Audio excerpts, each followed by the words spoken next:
All right. Yes. Welcome everybody. 9:30. This meeting. Just as soon as you're ready. Call it. Director Bradley, Here. Director Brands, Director Cardenas, Here. Director Daly, Here. Director Keegley, Director Litback, here, Director Olson, Present. Director Peterson, Here. Director Kirkopis, Here. Director Silvestrini, Director Stevenson. All right, moving to public comments. Do we have any public comments today? Any public comments? You know, maybe we'll state your name.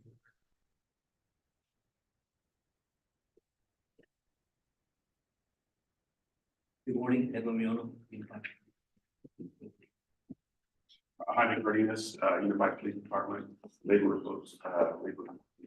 And Nick Renfro, Salt Lake Valley Law Enforcement Association. So we had a member of our board step down not too long ago. And we could invite Lieutenant Lord to come up here. Yeah.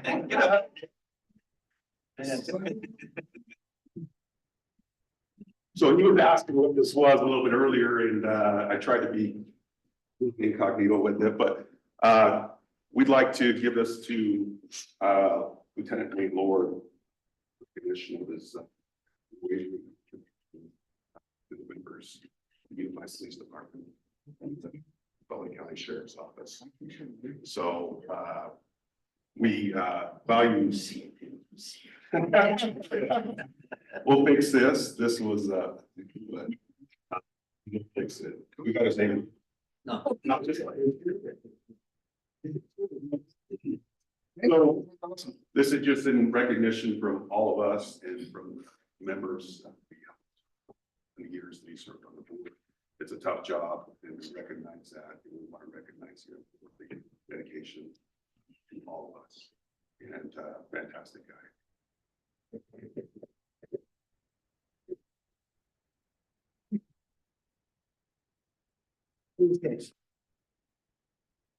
Okay. Thank you.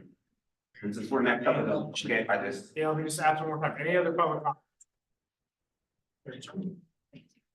All right, item 3, Labor Association update. Sorry. So once again, Nick Renfro, Salt Lake Valley Law Enforcement Association. I'm the president. Jonathan Thorne, the lawyer for the association. I just want to thank you guys for giving us a little bit of time today to come and speak with you. This is kind of just an informal notification of something we hope to present to you a little bit later down the line. First and foremost, I just really want to acknowledge how grateful we are from the association, how grateful the employees are for the past 13 plus years of a working relationship, not only with the UPD board, but the UPD administration. I feel like we've had a lot of headway in being able to get things accomplished as a partnership. We really feel our voice has been valued. We can look back on previous meetings, we can individual meetings, or been open door policy on your guys' end. There's been phone calls made when it's things that are impacting the employee, and it's hugely appreciated. Today we are here just to discuss our intent to also try to solidify some of those hard decisions that we've made, these relationships that we've formulated, because I think they go just as far as those individual relationships. So if something were to change, we fear that, you know, we might lose some ground in those positions. So today we hope to discuss just the possibility of memorandum of understanding to formalize this agreement.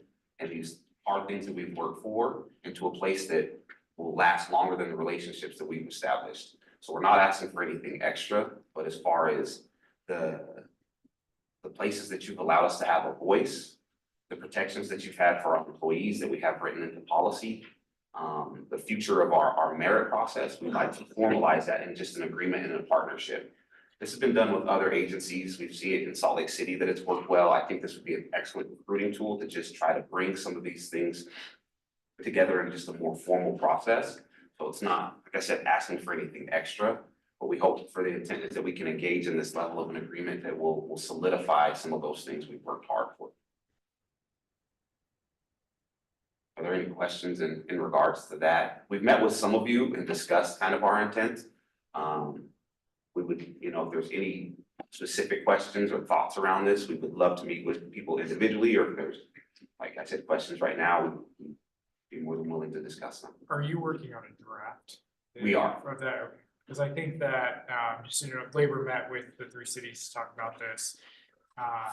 And I think a lot of what we had was, what are the details of this? Because I think there was based on what you just described, not a lot of issues on my end, but just what are those details within it? And so I think if we had a draft that we could start looking at that. Yeah. Would be helpful. Like I said, this is a little early, but we wanted to let you know that this was gonna be coming down the pipe. I think this is a great time with us moving forward with the organization, just to formalize this. I think it's a great recruitment tool. I think it's also great for morale for people that are still with the organization, knowing forward that the protections that we've had in place, that we've worked for, are gonna remain in place.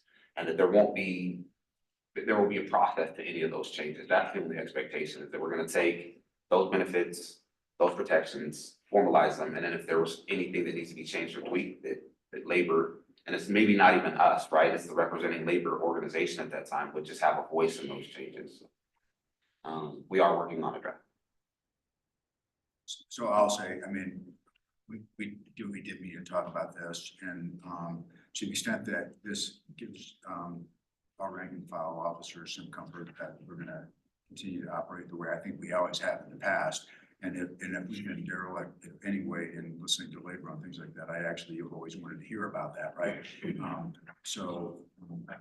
I think the other thing, the devil is in the detail on this, but as long as it's just, you know, normalizing the idea that you have the right to come and talk to us and have some process about that, I don't have a problem with it. It's not a collective bargaining arrangement. It's just guidelines, really, if you will, about how we should be listening to labor group on this. And so I'm comfortable with it, assuming that it's written the way we talked about. And our thought is to also memorialize some of the, you know, grievance processes and the due process rights that are currently provided to the officers. You know, the legislature is constantly trying to take away public employees' rights. You know, a future board, a future chief may want to reduce those rights and take them away, and it's an important process to provide employees with that guarantee that they're going to have their due process rights, the rights to be heard. And those would be consistent with what's in policy already. Correct. Nothing addition. There would be nothing else. I believe that was our intent all along, is to keep the employees as whole as we possibly can throughout this process. I would imagine when many of you left Salt Lake County employment to come to UPD, there was probably a similar document to revive and revisit at that time, assuring the employees that were leaving the county to come to UPD that those benefits and things were not lost in that transition. We're in the process of formalizing that at that time, so that's correct. Like I said, we're appreciative of the relationships and how things have been going this far. As far as, you know, grievances or any issues, we've always felt comfortable coming to the board. We've always appreciated the information shared from the board. It's just formalizing that, you know what I mean, making sure that it exists past our relationship, and keeping those places that we do have a voice.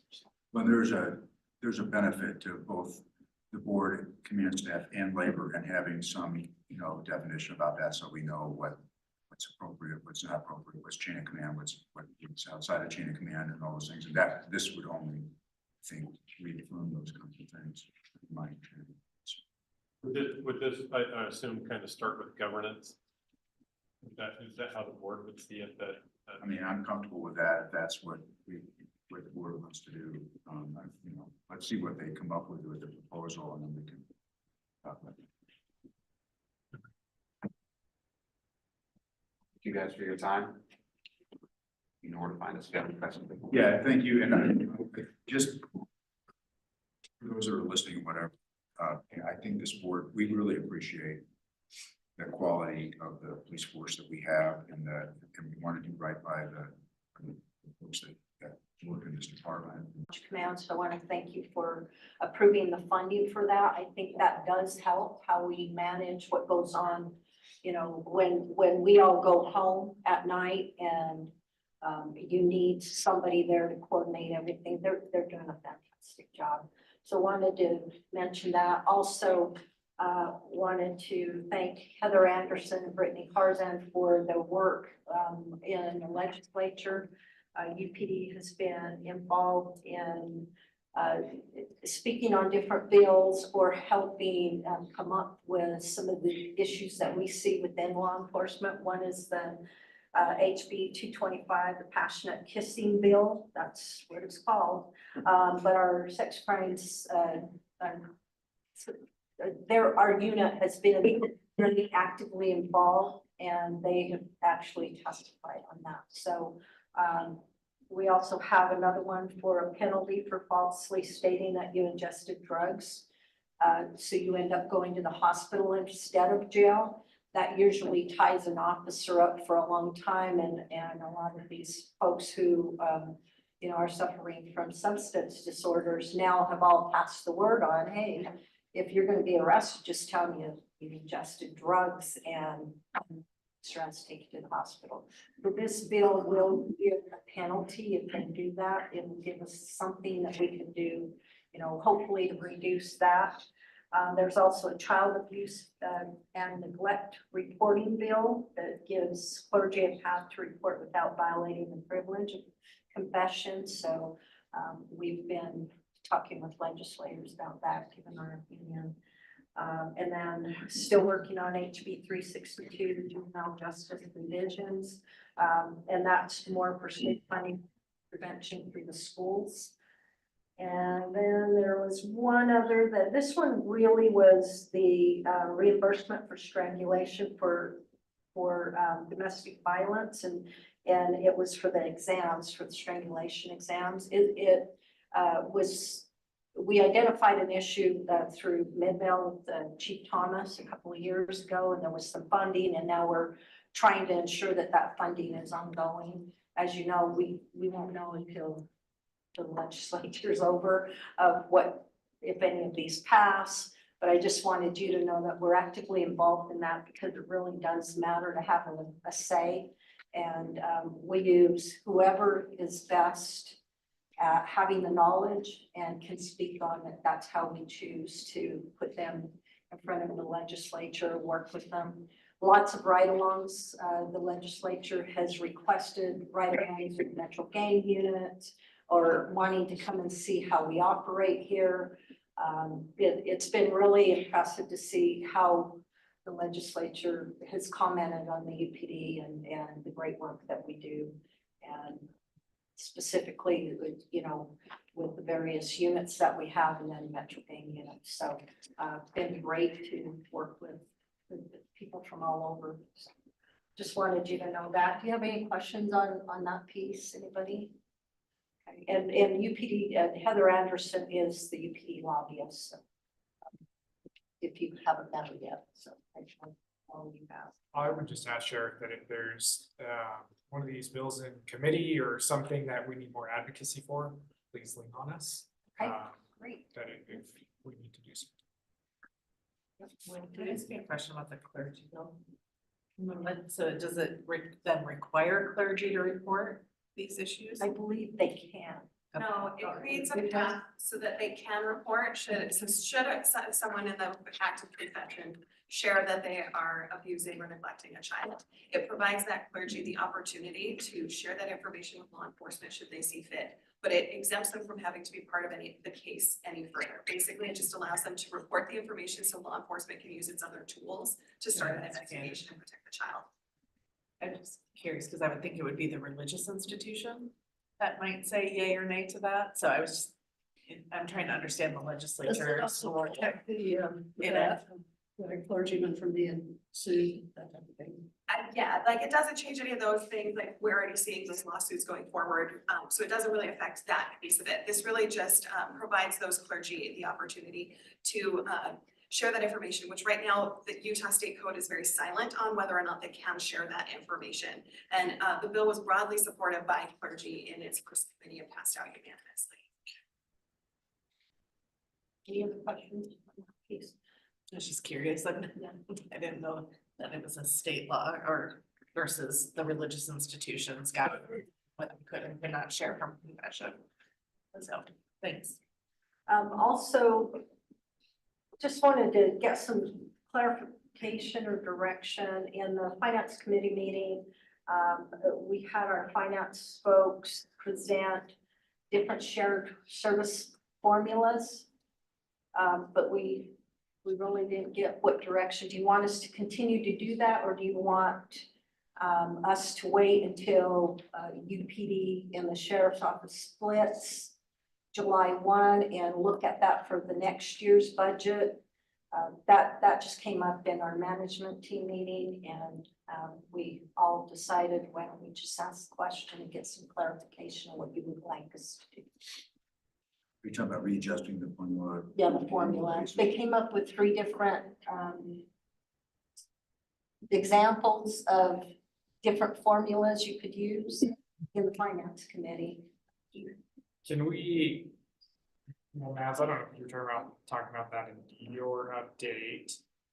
But I guess I'd ask Debbie if she'd just be willing to give a really quick overview of, just because not everybody was in that meeting, is a big topic, and just where this came from, what's being considered. I'm happy if we. address that now or in? Yeah, maybe in the Are you comfortable with? finance committee. Yeah, we're fine with that, just so we can get some kind of direction before the meeting, and so they know, you know, are they preparing this budget on the current formula, or if you want them to continue looking at the other formulas, and if you do, which one do you want, so they can actually get some connected.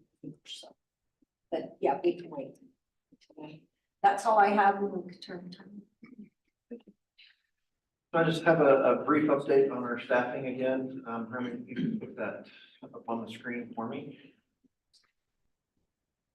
We really had no major changes since the last meeting. We've had no attrition in addition to what happened in January, which has been nice for a little bit of a reprieve there.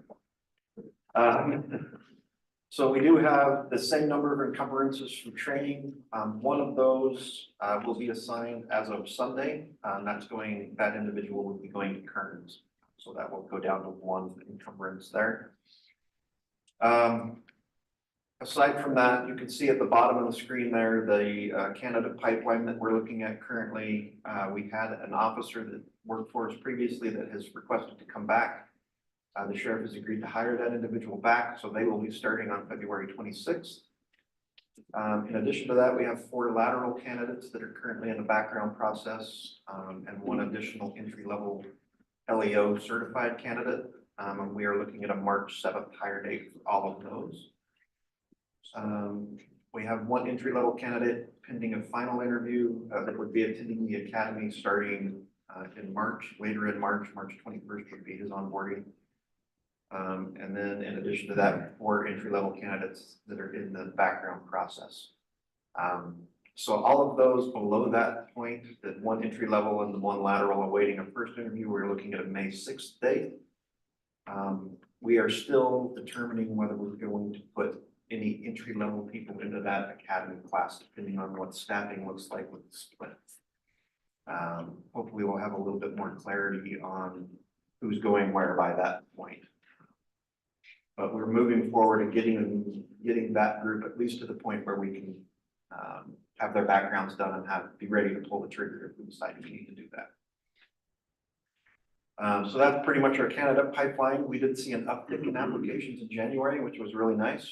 We had 6 or 7, I believe. Whereas, you know, prior to that, we're seeing 3 or 4. So things are kind of looking up that way. And then if you can go to the next tab there on the annual attrition. I've updated that for 2024. If you can scroll to the right side, or maybe just shrink it a little bit. So it has the 2024 column there now. You can still see the average, which is about 31 annually is what we're turning over. On the sworn side and about 11 on the, or I'm sorry, 24 on the civilian side. The monthly attrition, same thing, it's just a little deeper dive into those numbers.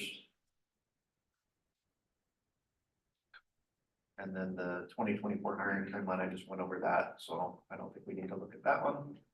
And then finally, the last tab there is the total time tab. You can scroll to the right on that one, sorry.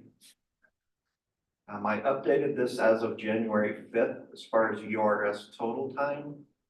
So this gives us a picture of how many people are currently eligible for retirement in the organization. You can see they're eligible today. There's 101 officers. This is just the sworn side.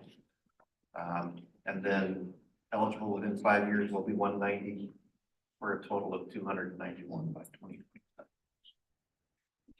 We're a very senior organization.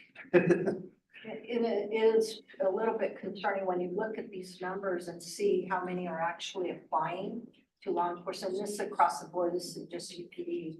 It's across the nation. Less and less applicants and more can retire. So we have to find ways to keep these folks longer past their retirement date. In addition to bringing more new people in to fill it when those people do decide to retire, right? Right. That's kind of crazy to think about, seeing the numbers that high. One of the big challenges going forward will be the tier 2 retirement systems.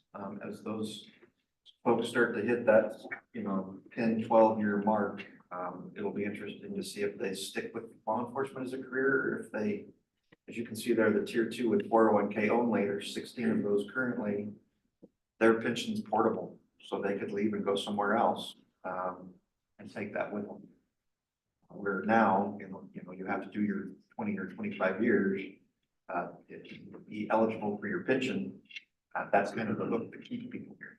So that could cause us a crisis down the line, and we're watching that number for that reason. Any questions on any of that? Okay, that's where we're at today. Thank you. So can I ask one clarifying question? The total eligible today is 101, and then it says total eligible within 5 years. Is that an additional 190? Yes. Or no, I'm sorry, it's not. That's including the. Okay, so it's cumulative. Okay, Yeah, and then in I apologize. 2027, it goes up. It's just weird because they add up. So I wanted to make sure I was understanding it. Okay. Sorry. No, it's good. Okay. Thank you. 2027 is going to come fast. Yes. Yeah. That's the years. scary part is, how do you recruit so many people to come into the organization? And then how do you do retention to keep them past their retirement? It's going to be a challenge, but at least we have to be keeping an eye on it and do what we can. Thank you. That's it for the update. Thank you. Okay, so item 5, reorganization update with refer on Chief Admin.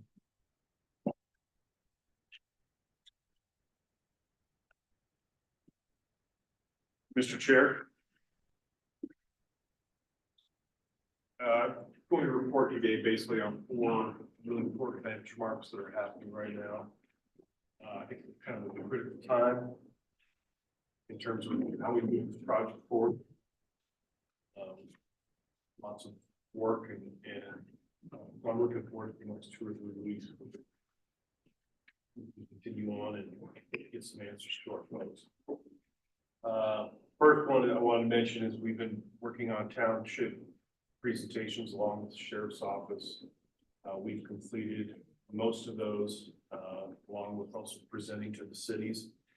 We've done them all except for the following we have scheduled to come up is we'll be doing a report to Mill Creek on the 26th at their workshop. On the 27th, we're presenting to Immigration Town Council. And on the 7th, we'll be doing a presentation to White City Township and also a report to Holiday City during their workshop. So by the 7th of March, we will finish the presentations and discussions with all the townships and all the cities. My understanding is next week we'll start to hear from some of those entities in terms of what their decision is moving forward, which will be important. And it'll help us take the next step. The second item, an important benchmark right now is the UPD budget. We've gone as far as we can with the budget right now. We're still waiting for some reports back, instance from dispatch, from insurance, from some things like that, that we don't. But we put in some placeholders. We're ready to plug those in, and we will be ready to present the UPD budget to you at the next board meeting in March. The regular board meeting in March, as per the policy. So that will be the second important benchmark, so that we can move forward. Third one, as many of you are aware, the legislative session, there's some bills up there that people are waiting to hear how that plays out, so that we can do future planning, primarily HB 35 and HB 330. Dealing with 330, dealing with the unincorporated islands, and so people would like to wait and see how that plays, so that we can move forward there. And the fourth is the interlocal agreement.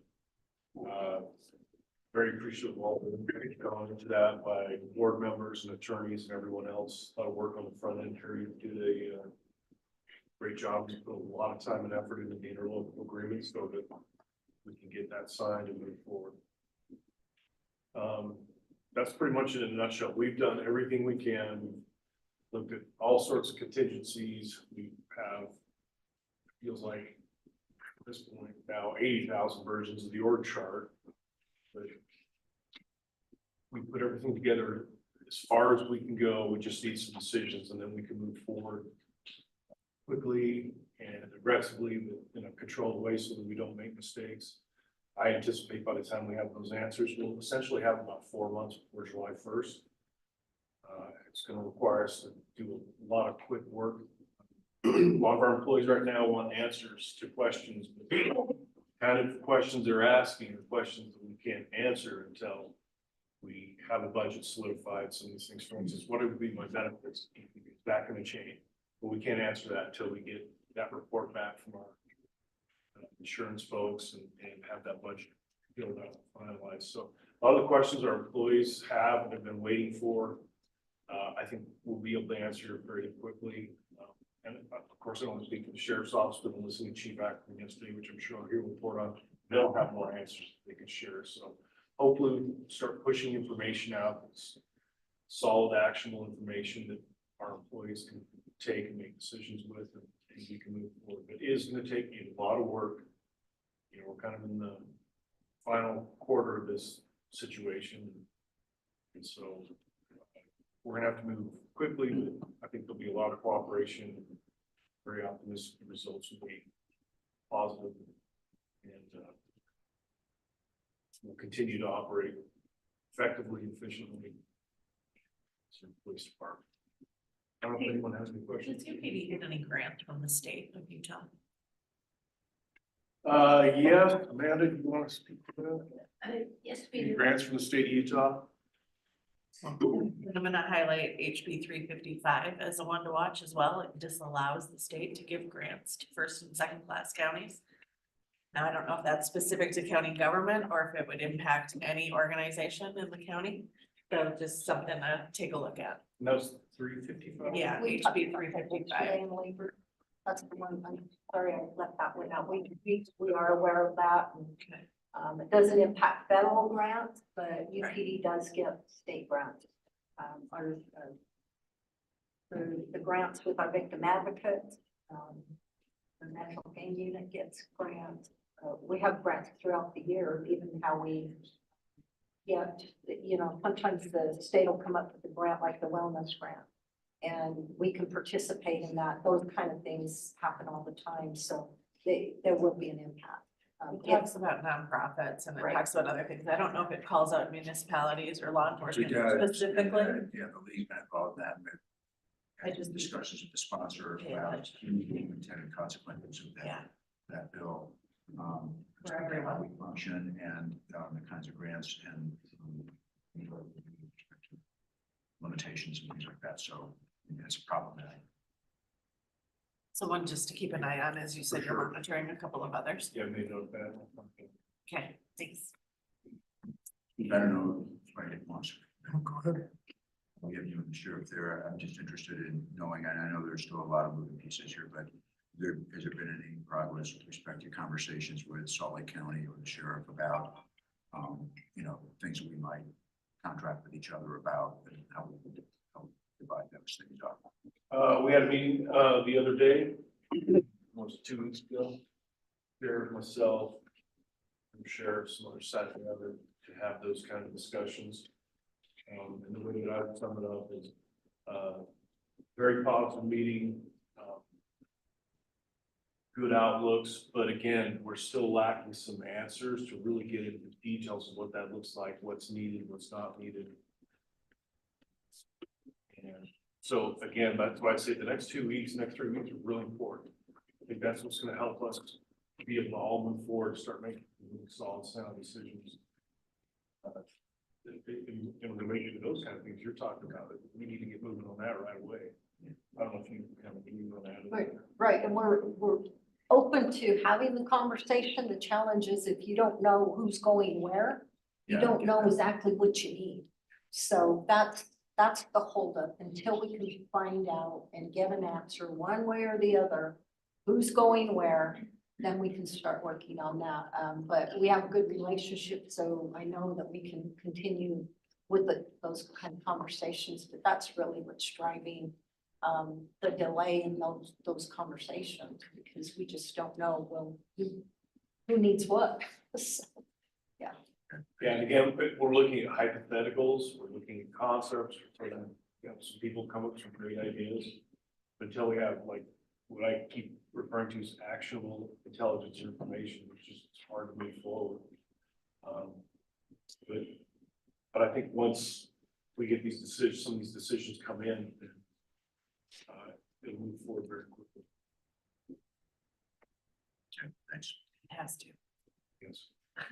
I just had one question as we enter into the budget season. The variables that I still see that are lingering are any URS increase in contribution, healthcare, a salary survey, I would assume is underway for next year. The vet contract, are there any other significant variables that are still unknown that I'm forgetting? Not that I can think of. You know, Debbie, besides those are the big ones we keep discussing. For me, okay. Thank you. Yeah, and again, we'll have to, we have placeholders in there with confirmations, but some may potentially come in a little higher, some very like insurance may come in. They usually come in about March, right? Yeah, All of those yeah, forecasts. yeah. and the challenge with VAC, the dispatch, is we need to know who's going where for VAC to give us an answer, and they really need to have some information early because they're doing their budget as well. So that's just the holdup. That too should be addressed by early March. We hope so. Okay, thank you. I just have one comment to make. I want to thank the chief and all the chiefs and our lieutenants, everybody that's been involved in this. Having to go to the tips and do these separate presentations, and some of them were the same night. Us trying to juggle, it really does take a toll on the entire staff. I mean, all you have to do is look at all of us. We look exhausted and we've aged. That's why it's hard. Just know that we are doing the best that we can. And I have been really impressed with the fact that this agency, our command staff, everybody is involved in the conversations. You don't see that very often. Usually it's, your top 1, 2, or 3 maybe. And we really truly have brought everybody involved, including our labor. So just wanted to comment that, regardless of what happens, we have all learned a ton. And I know down the road it makes us all better. But right now, please have a little bit of patience because it's extremely stressful for me. I would never say you've aged anybody.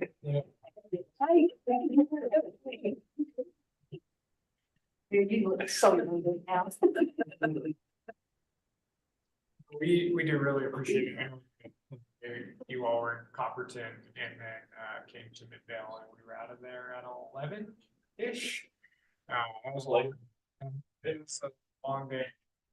And I think all trying not have to sleep as we were having a very important conversation, but it was just the reality of that day. So I do appreciate it. I would just like to say it's been the same on the board level. This has been very difficult. There's been a lot of extra meetings and it's a very complex hybrid type organization and trying to understand all the nuances and put public safety first and somehow arrive at the best decision for each of us. But I commend all my fellow board members. They've all been engaged and committed to doing what's best for public safety.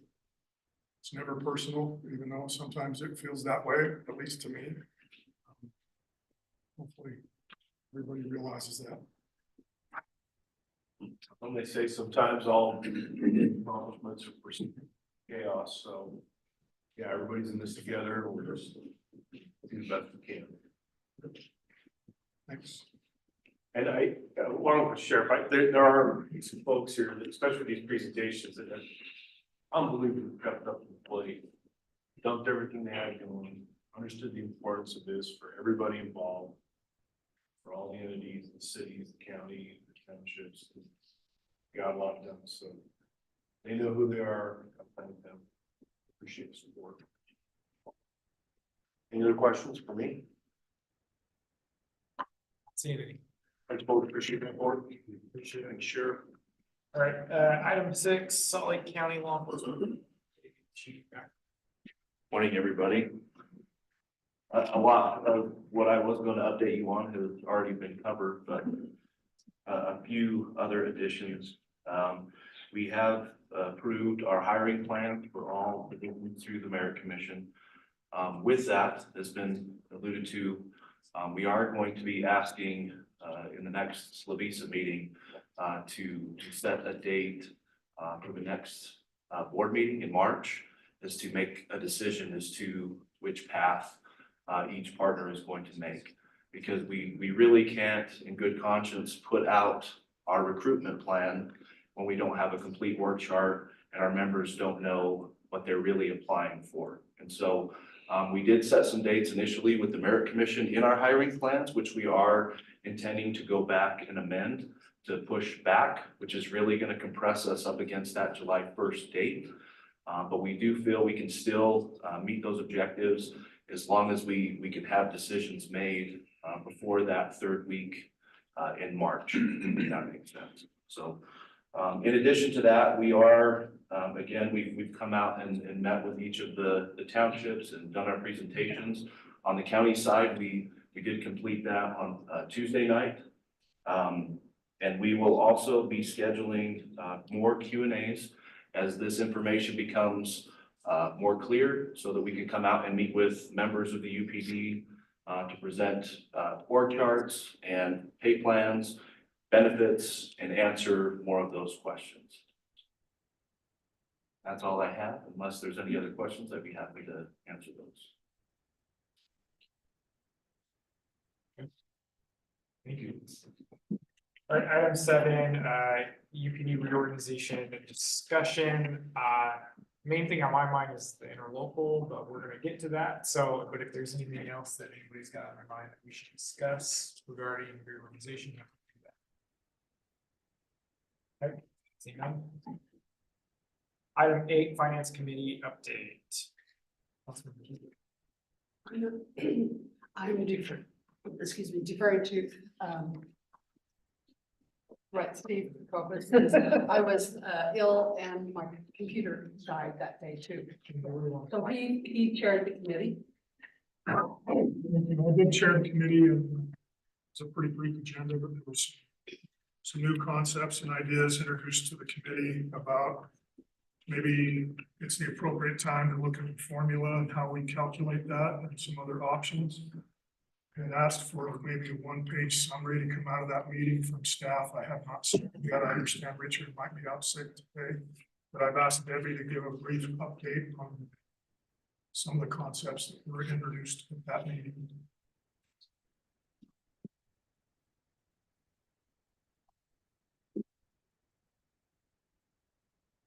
Mr. Chair, and I want to apologize. I wasn't aware of the one-page summary, so I know we did send out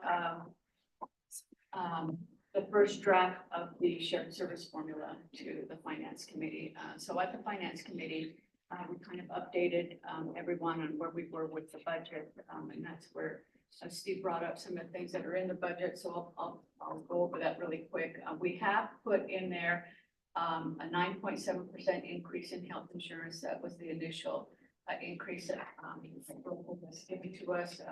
Hopefully we'll see what the final numbers will be. There's also changes in the URS rate. Sworn officers are up 1% and the civilians are down 1%. This budget, we do have the placeholder in there. We received a request for the number of sworn officers. And we gave them the number based on the restructured organization. So we sent them 270 officers. They did tell us that they projected a 5% increase. We looked at the formula that they used to calculate those numbers, the use cases and sworn officers. But based on that information, we put in a rough placeholder number on what we think that vet contract will be. Again, that we'll know as soon as they send the final numbers to us. We also based our budget on benefits and on actual benefits, not on estimated or average, not estimated, I'm sorry, not on average costs. I know that in the past that provided a little bit of cushion, but where we are right now, moving forward, we needed to cut costs. Well, not cut costs. We needed to get the costs closer to where they actually are. Actual wages and benefits in there. So those will change as people are determined on, people determine whether they're going to stay with UPD or whether they go with the sheriff's office. We just put in who is in those positions now. And we took, wherever we felt there was a vacancy, we took the highest wage and highest benefit, put that in there. So that's basically what we did for the budget. It does not have any wage increases in there yet. And currently we have it based on the 70-20-10 formula. But we started looking at changing that formula because we wanted it to be more equitable across the board for all of the members. And so we had been discussing that, really hadn't really taken traction until we started, till we put as much of the budget in there and then ran the formula. Darn, if we could just get that more equitable, we really need to look at this formula. So that's what we presented to the finance committee that day. I don't want to get bogged down in details because it's not the final product.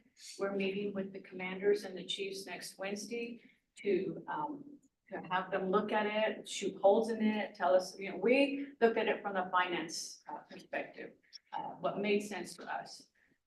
We know that just in quick summary, the shared services, we felt had two pieces. It's the administrative section, which is, we have to have that regardless of how many employees are out there, how many precincts are out there, how many members are out there.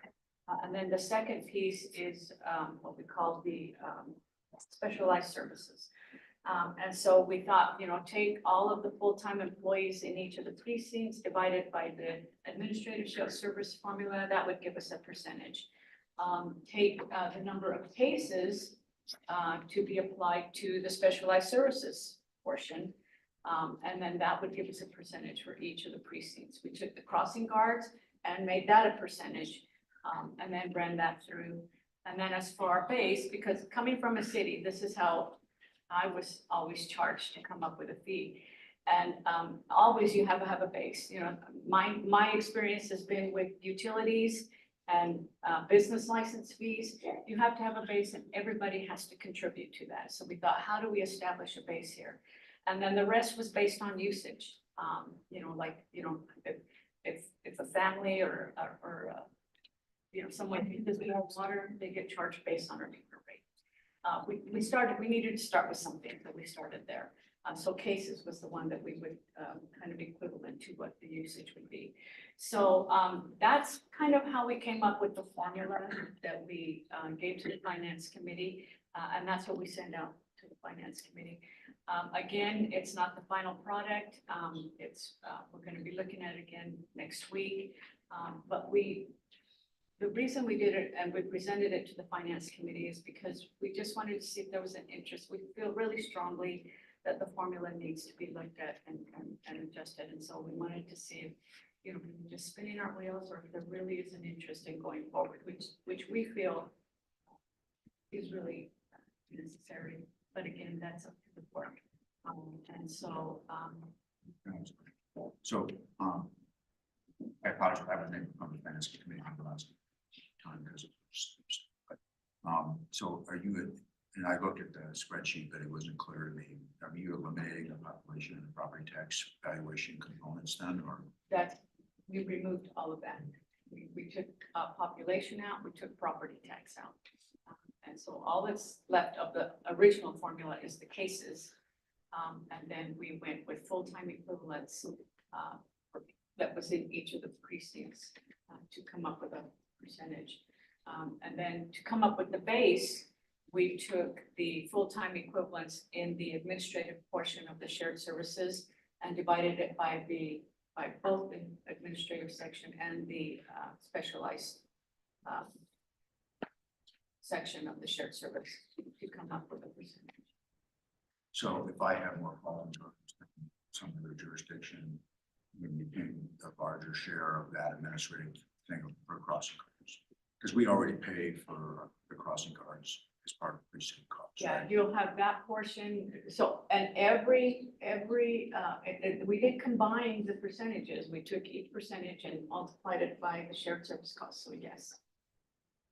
Did they talk about just the timing of this? I philosophically, I agree with what you're saying, that the formula has always been, I understand where it came from. Probably when we were formed, there was a valuation piece put in there to help spread the costs out, which was always good to us. But my only question would be, is this something we want to deal with now? Is it the appropriate time? It sounds like some people feel that, but with all of the moving parts going on, this is going to redistribute costs at a time when we're going to be dealing with budget. I know Holiday will probably benefit from this, I would assume, because of the valuation piece to the formula, which ours is very high. But I know our council, if I don't feel strongly about it, I'd want to see the numbers, see what it looked like, but we would also support saying, if it got to the point where it's like, yeah, this needs to be done, but is this the right time to do it? Should we push it off to next year? We would support that, even if it meant we had to carry a little bit more of the shared services burden. Yes, has been brought up a lot because everyone has been working on it. Everything is, and then this part gets started. I don't know which direction the board correct. My recommendation would be that at least we move forward in trying to change the formula, whether it gets applied to this budget or the next budget. You know, that's a decision that can be made. I just don't want it to die. I just want to, you know, continue moving forward and working on it. So yes, That's, I guess that ultimately that's just my question. My question is, with all of the other moving parts going on right now and all the decisions we're going to have to be making, and now with entering this budget process, is this the time to throw this into the mix too?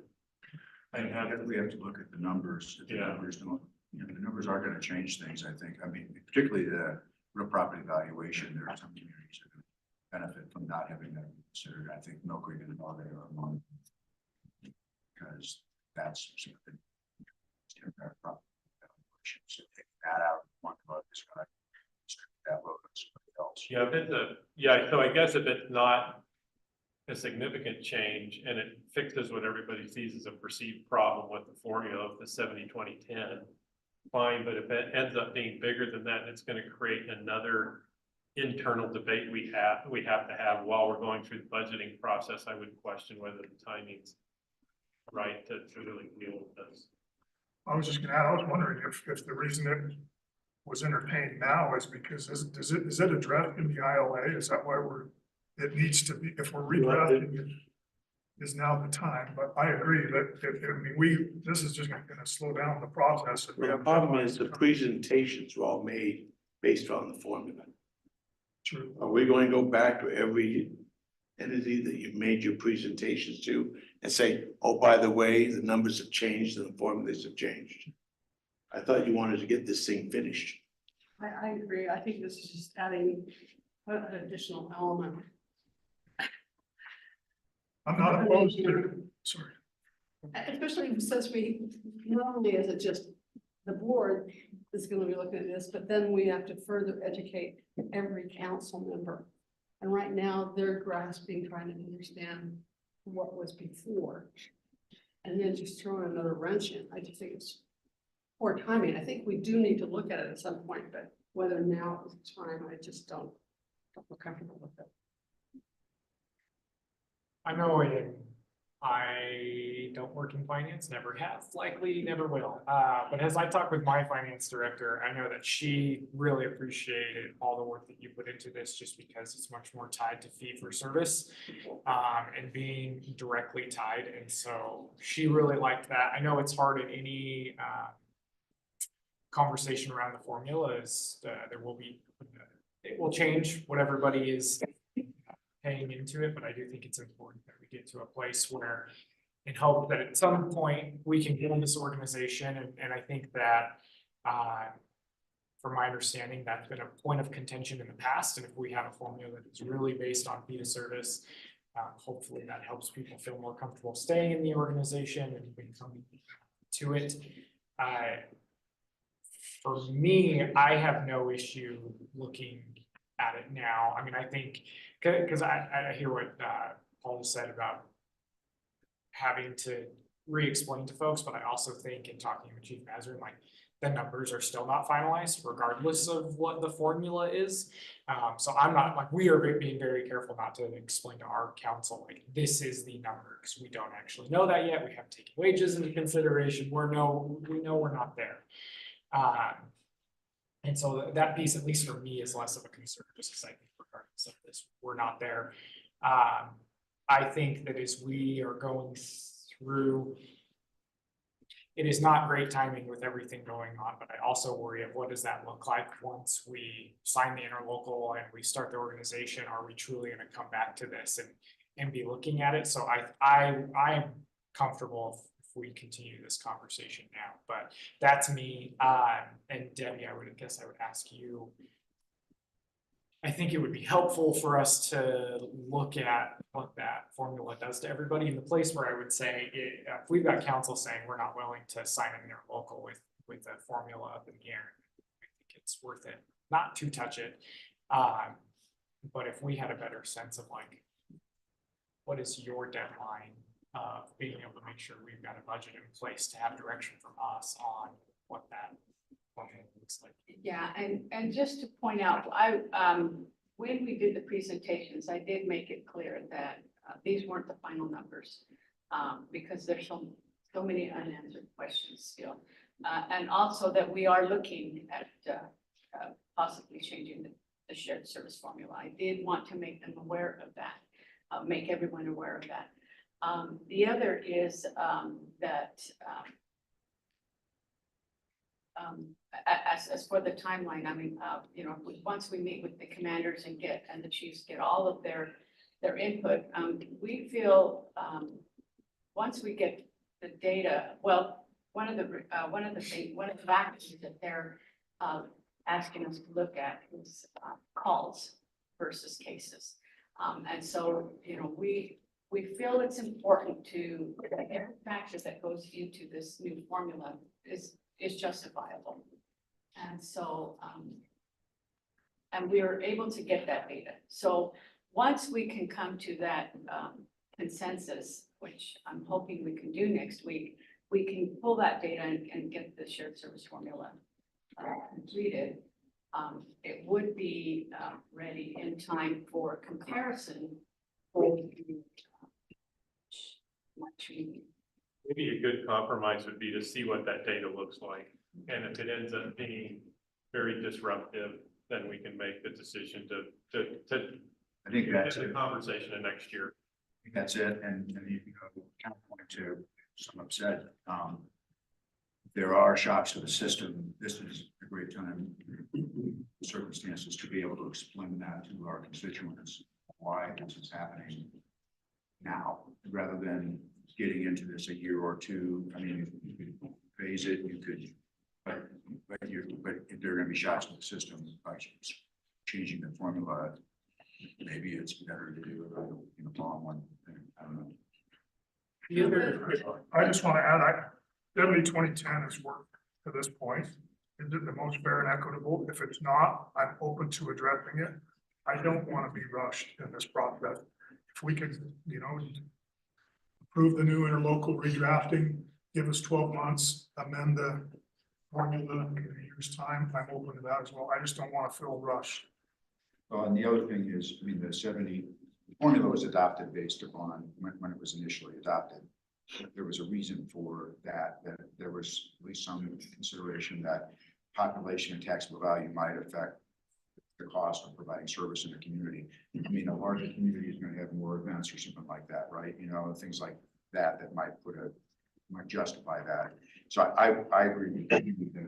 Before we throw the baby out the bathwater, we need to make sure that there is not a great argument to, in some fashion, weight population or weight taxable value. And there are other considerations here too, in terms of, you know, and that's all I'm saying. I mean, I just want to make sure we make it Clarifying question is, I should know this, but I don't. Is the formula, the actual formula embedded in the ILA? No, and that was the other question on So the. it's more of a policy. I mean, we can change that whenever we'd like, which I don't want to have it in the ILA. So if we do decide to change it, we have to go out to every community to amend it. I think it refers to it being a policy of UPD and the ILA, but not the actual formula. Okay. It just says based on, yes, on calculation. nice. And I'll be honest with you, what the sheriff said is correct. It takes me at least half an hour more to get this look. And my daughter does hair, so yes, I've seen her more often than I have. Thanks, Debbie. All right, I'll look at your, Karen, unless you have anything else you want to add, or Steve. Item 9, approval of wage adjustment for chief financial officer resolution 4020. Okay, this is a resolution of the UPD board, chief financial officer to pay in the current step on the pay grade to the highest step of that same pay grade. We had already discussed this in the last board meeting, but we said we bring it to this board. The purpose of this request is to grant the equivalency of approximately $6,000 pay raise this fiscal year to the CFO to recognize her entitlement to compensation at the top of her pay scale. That's based upon her years of experience, which is well over 36 years in municipal finance and her commitment to the UPD and the organization. Anybody have any questions? The resolution was attached. Is this afforded in the existing budget? Is it what? Afforded for in the existing budget? It can be, if you approve it. I mean, I'll just remind the board that as we brought on our CFO, that was sort of middle of that range and talked Right. about, because she didn't have law enforcement experience. I think she's very much proven herself role, and it's gone above and beyond, and so it's something I support. And it really was, it was based off the fact that UPD was so complicated, and should have that experience, but you've seen that it didn't matter. It's been yourself and her retention is critical to this department, so I will move to approve resolution 24-02-01 to adjust the wages of the chief financial officer. I just want to clarify that it will be within the existing budget. We're not increasing the budget. Because I won't vote for it if it's increasing the budget. Yes. But it's in the budget. Okay. Okay, we have a motion to second. Any further discussion? All in favor, say aye. Aye. Any opposed? Okay. Thank you. Thank you. Item 10, interlocal committee update and discussion.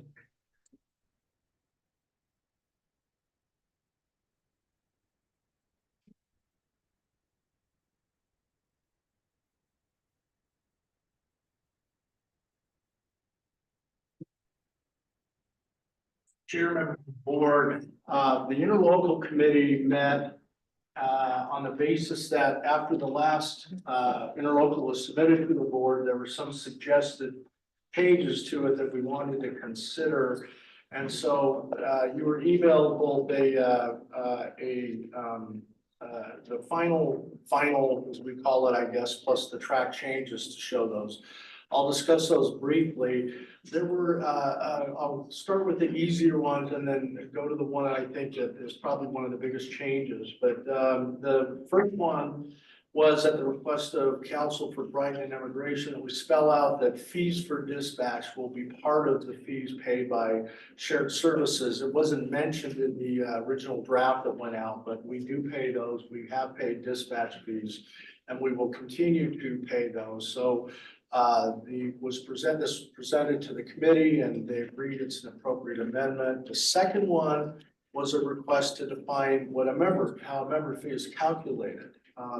So we put in there essentially that a member fee is the member's precinct services and its proportionate share of shared services based upon a shared service formula adopted by the board. So this spelled out again that, like the old one, that the board has discretion to adopt and change the shared service formula, which is what you were just talking about. But it's now clearly spelled out that it's in here that there is a formula, but that it does not dictate what the formula is. It's something that the board can change as it deems appropriate. The third one, and the one that probably is the biggest change, is that Slovisa is not going to be a member of UPD. And this came at the request of Salt Lake County, that they had concerns about being a member of Slovisa, and Slovisa is a member of UPD, and that could cause complications. I went back and looked at the question of why was Slovisa a member of UPD in the first place, and quite frankly, in talking to different people, nobody really knows other than they were paying us, so we had them as a member, but they were a non-voting member. As a continuation of that, I even contacted UFA and asked them why UFSA was a member of UFA, and they really just said because was like that when it formed, and it seems to be the answer is, well, we've always done it that way. So not having a better reason than we've always done it that way, it seems to me that the request is something that causes no consternation to me. I've talked to various members of Slovisa about it, and they don't see it as an issue. Rachel is here. She can talk in terms of what Slovisa thinks about that, but it doesn't seem like there's any opposition to the request or any reason to no longer have Slovisa as a member. They weren't a voting member anyway. The members of Slovisa have the membership on the board. So other than concern about, well, why, there's really no good reason to say no to the request, but I'm happy to hear from you. Those are essentially the changes in here. There's a reference that was changed from Slovisa may pay the fees for Slovisa members to Slovisa or any other special district form. to fund law enforcement may pay the member fee of the members of that district. So it indicates that Slovisa may continue to pay the fees for the members.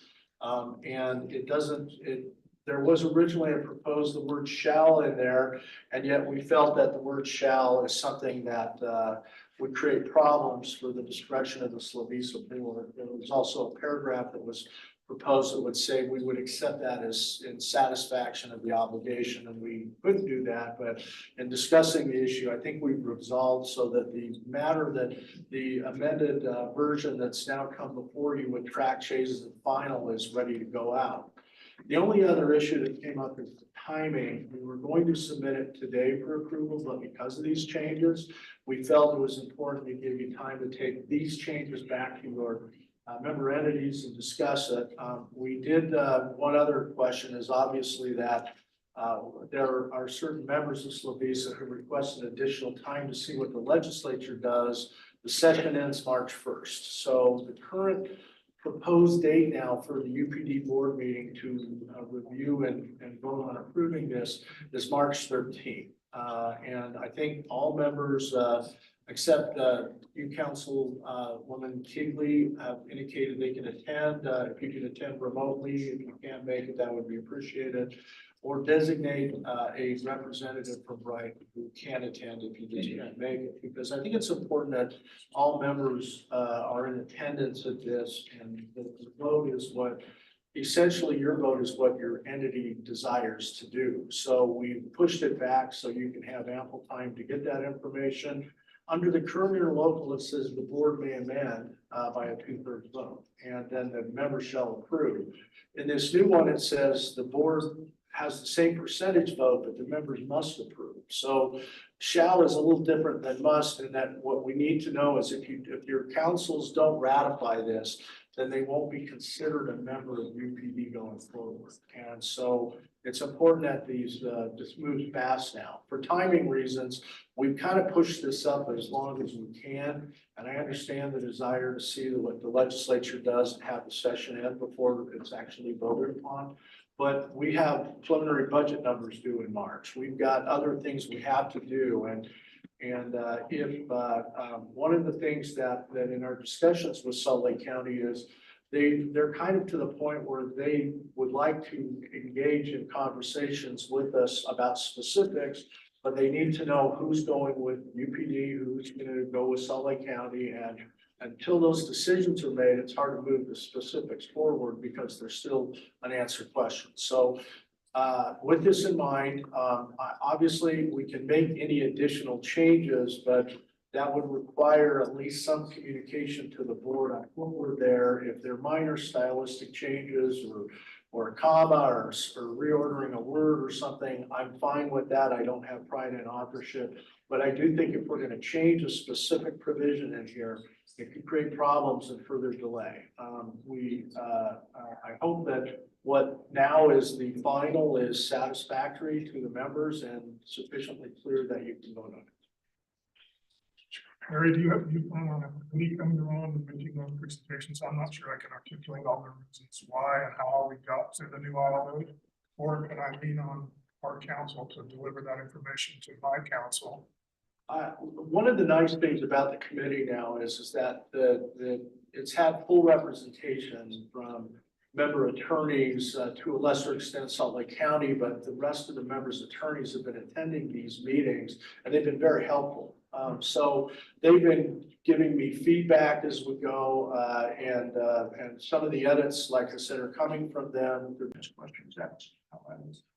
I do feel like Magnet's been well represented. I was more interested in your timeline, how long, if you were planning on going to everyone, if it was going to. Yeah, I want to make that as an offer that if you and if you think it'd be beneficial, and I'm available and I am available. I'm not going out of town between now and the next board meeting, so it should be something that's not a problem. But I'll make that offer to anybody that would like me there as well, and I'll be happy to make it and explain what I can. In the Midvale meeting, there's a very good PowerPoint presentation, and I asked if he would share that, and he said, yeah. So, it did a good outline of the thing. I didn't say much. I was asked what questions that I answered, and that's it. So, yeah, I think your attorneys are all very capable of presenting this in a way that answers the questions of the members. And even if I'm not there in person, if a question comes up that they would like me to weigh in on, I'm available by phone. Thank you. Or is the B5, the final B5 edits, that's the final Yes. draft Yeah. proposed? Just want to make sure I'm looking at the right one. I have 100 of them rolling around in Yeah, my I think it's inbox. five I put in there. But it's the one that was emailed by Harmony. That is now the latest draft. Perfect. Just checking. Thank you. I don't remember saying I couldn't be there. I can be there. Oh, good. Excellent. Yeah, I don't. All right. It was just on a doodle poll. Maybe you didn't get the poll or didn't respond, but that's fine. Excellent. So Harry, what's your expectation? I want to make sure I'm clear on this. It takes a vote of each individual council to communicate that they want to be a member. When do you expect that? So under the current ILA, the councils don't get it until the board votes to approve it. So it can't happen before March 13th. I would request at the next meeting after March 13th that they take this up, in part because some of the budget issues are, we've got a preliminary maximum budget increase number that we have to live within. It's determined in the March meeting. That's part of the reason I want to try to do this as early as possible, because I think if a member votes against this, we have to take that into consideration in terms of the budget. So let me just tell you what my thought is here is, we were gonna vote this today, but we can't because of these changes. So these are gonna go back out to, I hope, our city manager and our legal counsel to take a look at, that we can review on our March 7th council meeting. But the intention is that this board will vote to have a chance to look at it between now and then, vote to send this out to our members with the expectation at their next council meeting. So my anticipation would be for holiday, that would be March 21st, that you would expect that this would be on our March 21st council agenda for approval if we want to be a member, continue to be a member of UPD. Correct. Okay. And I'll just reiterate on that if any community has any major changes, I mean, Harry said this, as long as it's not comma, grammatical stuff, that all needs to be addressed by March 13th before we as a body approve this to be ratified. I mean, I think this has gone around enough times that there shouldn't be any further major changes in it. It seems like it's been part of a discussion where there's been a back and forth that if somebody requests a change, we'll talk about it. And in the case of Salt Lake County's request on Sylvisa, that's something we approved. In case of Brighton's changes, they were mostly added and approved with a couple of Brighton and immigration, with a couple of givebacks where we said we can't change this, but hopefully this will satisfy the concern. So I think we've covered it now. I mean, obviously something could come up, but I think with the direct involvement of attorneys and members of the board and members of the committee, all of whom I want to thank for the time they put in. I know that a lot of people have put in time, but that committee has been a time consumer for its members and those attending, for the very reason that this has been a process, and we had a good start by starting with the UFA sort of bones that we put our own touches on, but still, I think that as we do our most intensive last reviews, which I think now have been done, there have been a few changes that have been, I guess, decided to be appropriate and therefore incorporated. So if there are any other changes, I'll circulate them. In a track change model so you can see it. It would come off the version now that is considered the final, so it wouldn't add track changes to track changes that are already there. It would be take that final adopted version that was sent to you in the board packet, and you can share that with anybody in your city or council you would like to. I could resend it, but it's that draft. If there are changes to anything, it would come off that draft. That's the final, not the track changes now. So we're going to adopt those track changes unless the board wants to discuss any of them and submit that as the one that will be going before the board in its March 13th meeting. Barry, can you would you mind sending out that PowerPoint from the city of Midvale to our staffs. Yeah, Like, sure. they've done a lot of work on it. There's no sense in us duplicating. Thank you. I was gonna say, I don't know that my attorney would like me offering up him to go out to every community, but I'm. What's the royalty? Yeah, is there a small fee? It's a really good point. We're gonna come up with that. It's gonna be directly me. I would just remind you that this was done in a public meeting. So, it probably is already public, but it was very good. And, I think it was, I liked that it was also, it in many ways simplified all the major points in a way that somebody who's not been involved in the process still gets it. And, I think that's why I just said the same thing. I go, I see no reason to reinvent the wheel here. Garrett did a very good job doing that.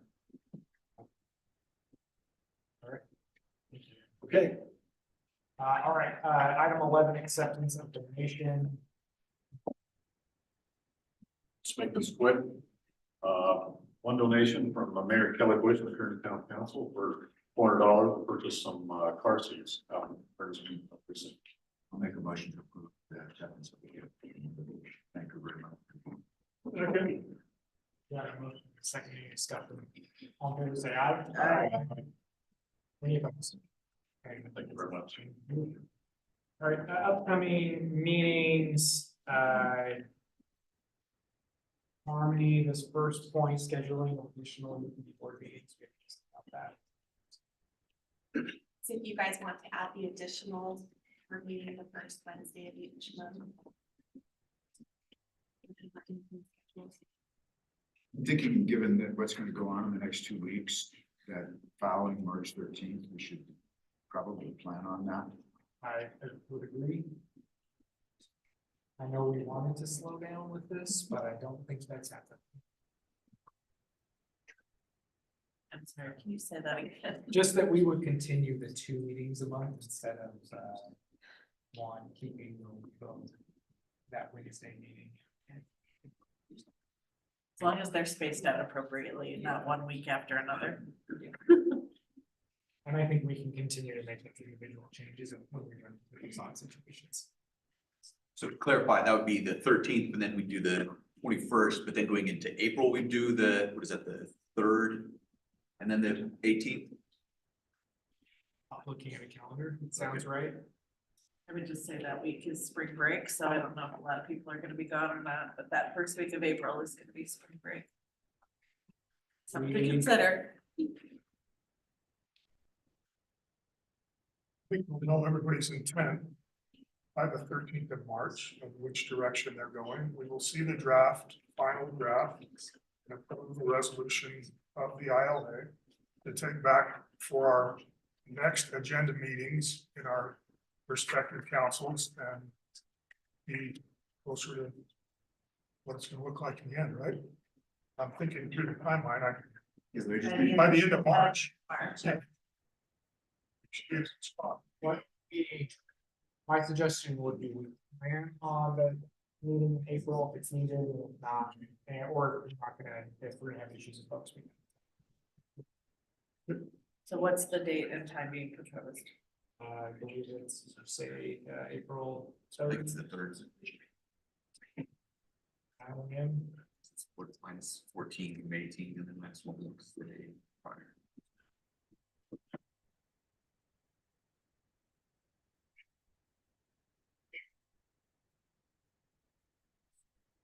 Okay. And we've got our special meeting on March 13th, regular meeting on the 1st, plan on April 3rd for right now, and then 18th. So the meeting on, if we have a board meeting on April 18th, Thursday, April 18th, that's our normal board meeting date. Yeah. There'll be convention in St. George is going on there. We could have just spirited roll with as opposed to that.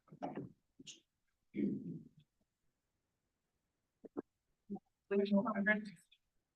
Mayor, which conference? The League of Cities and Towns? Sorry, Is it the League's conference? it's the League of Cities and Towns, yes, spring convention.